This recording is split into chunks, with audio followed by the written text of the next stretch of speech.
He didn't wake up one day and decide to become a monster. He didn't plan chaos, and he didn't dream of burning the world. Arthur Fleck, the man who would become the Joker, was not born evil. He was created slowly by a city that ignored him, mocked him, and finally broke him. From the very first moment, Gotham taught him a lesson he would never forget. If you are different, you are a problem. We meet Arthur not as a villain, but as a fragile man struggling to survive. He doesn't want power, control, or fame. He simply wants to feel normal, to be seen, and to matter. But the city he lives in has no patience for people like him. Every day he walks among crowds that step around him, through streets full of garbage and neglect, and past lives that have no space for his suffering. And yet he continues to hope that somehow someone will notice him, that somehow his pain will finally be understood.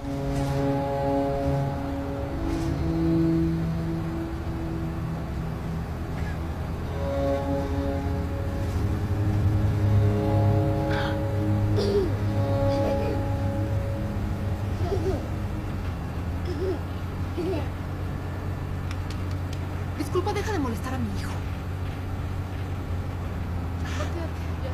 No estaba molestando. No lo haga más.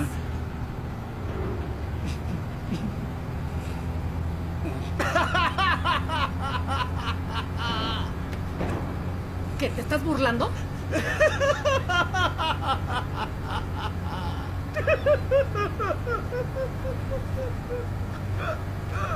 Perdón, tengo...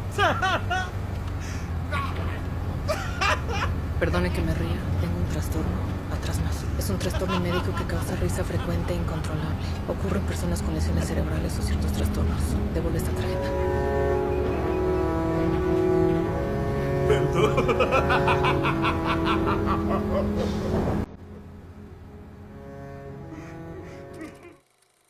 Arthur's attempts to connect are met with constant humiliation. He tries to bring joy through comedy, hoping to bridge the gap between himself and the world.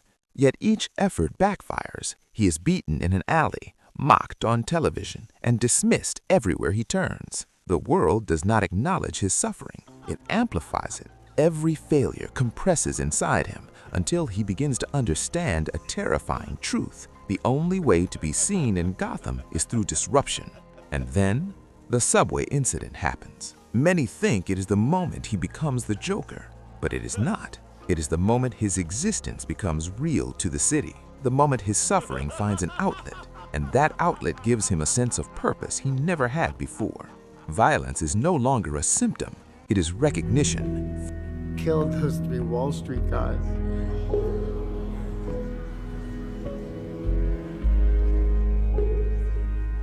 Okay, I'm waiting for the punchline. There's no punchline. It's not a joke.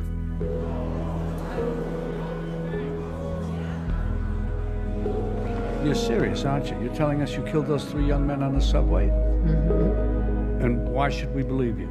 You got nothing left to lose. Nothing can hurt me anymore. My life is nothing but a comedy. Why is everybody so upset about these guys? If it was me dying on the sidewalk, you'd walk right over me. I pass you every day and you don't notice me. But these guys, what, because Thomas Wayne went and cried about them on TV? You have a problem with Thomas Wayne, too. Yes, I do. Have you seen what it's like out there, Murray? Do you ever actually leave the studio? Everybody just yells and screams at each other. Nobody's civil anymore. Nobody thinks what it's like to be the other guy.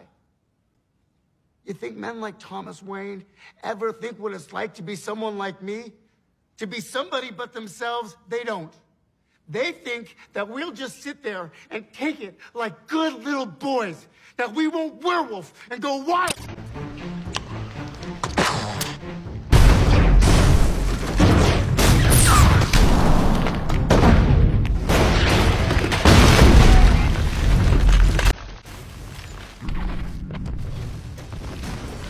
There is no going back.